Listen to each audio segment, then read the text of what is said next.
बात मनुस्मृति की आती है, तो मनुस्मृति में भी इस बात का प्रतिपादन किया गया है कि वाच क्षत्रिय कहा गया है। इन जातियों को वीरतापूर्वक कृत्यों के उनके द्वारा उनके दरबारी चरणों ने बहुत ही बढ़ा चढ़ाकर प्रस्तुत किया था। उनकी तुलना रामायण और महाभारत के वीरों से की थी। भंडारकर, मैंने आपको बताया था बी से भंडारकर ने भी इस संबंध में विदेशी जो उत्पत्ति का मत समर्थन किया है, जो दिया है, उनके अनुसार अग्निकुल 4 राजपूत वंश आते हैं। अग्निकुल एक पृथ्वीराज रासों का था, जिसमें अग्निकुंड का द्वारा कहा गया है। उसमें भी यही फॉर्मूला हमारा लगता है, PPCC।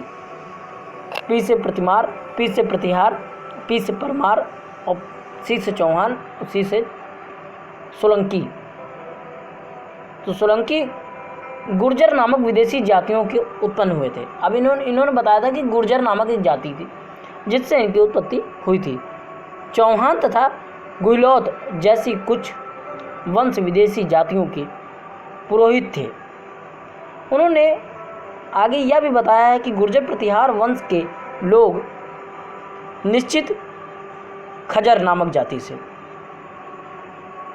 संतान थे, जो कि हूणों के संबंध में आते हैं। उन्होंने कहा कि हूणों से उनका जो भी संबंध रहा हो, क्योंकि वैवाहिक संबंध भी उस समय थे, संतानों के संबंध थे, तो इस तरीके के बाकी संबंध सामने आते हैं, उसके साक्ष्य सामने आते हैं।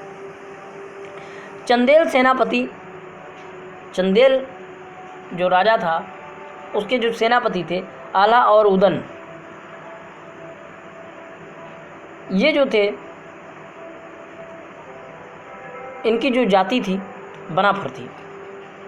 तो इसी संबंध में वो कहते हैं, कुशालों से संबंधित करते हैं।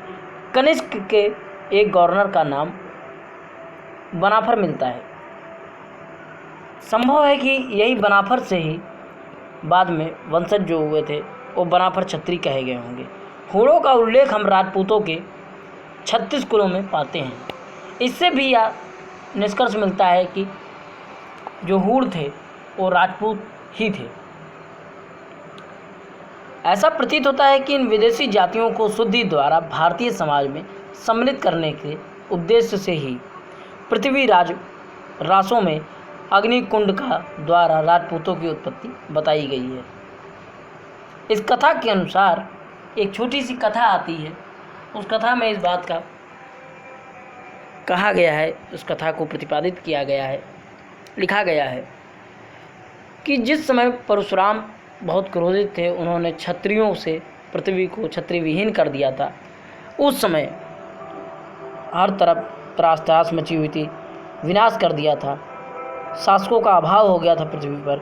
मलेच्छ तथा राक्षसों ने अत्याचार बढ़ा दिए थे, पृथ्वी त्रस्त हो चुकी थी। अतः पृथ्वी के त्रास्त होने के कारण के लिए वशिष्ठ ने, गुरु वशिष्ठ जो थे, अबू पर्वत पर जाकर एक यज्ञ करवाया। उसी यज्ञ से 4 कुलों का उदय हुआ, जो कि मैंने आपको बताया था PPCC। यह फॉर्मूला बहुत ही आपके काम आएगा अगर आप इसको रट लेते हैं। प्रतिहार, परमार, चौहान, चालुक्य। चौहान को कहीं कहीं चौहान भी कहा गया है, तो इस बात से आप वंचित ना हों, ये वही चीज़ है। अब हम बात करते हैं भारतीय उत्पत्ति की बात करते हैं कि भारतीय उत्पत्ति में किस तरीके के उन लोगों ने खंडन किया इन बातों का, किस तरीके से उन्होंने कहा कि नहीं ये गलत थी और ऐसा नहीं था, वो भारतीय ही थे, राजपूत जो थे और भारत में ही जन्म लिए थे, विदेशी नहीं थे। तो इस बात का भी उन्होंने प्रतिपादन करने की कोशिश की है, विदेशी जो मत था। तो विदेशी मत में भी ये कहते हैं, राजपूत की उत्पत्ति के विषय में सिद्धांत का विरोध किया है। मैंने आपको GS के बारे में बताया था, CVV के बारे में, गौरी शंकर, हरिचंद्र ओझा, CV वैद्य, मैंने इनके बारे में बताया था आपको। तो इन 3 लोगों ने इस चीज़ का खंडन किया। उन्होंने कहा कि टाड ने राजपूतों की सीथियन जातियों के जिन सामान्य प्रथाओं का संकेत किया है वह कल्पना पर आधारित हैं। उन्होंने कल्पना क्षीण पर कहा था कि कल्पना के माध्यम से उन्होंने वेशभूषा को देखते हुए इस बात का प्रतिपादन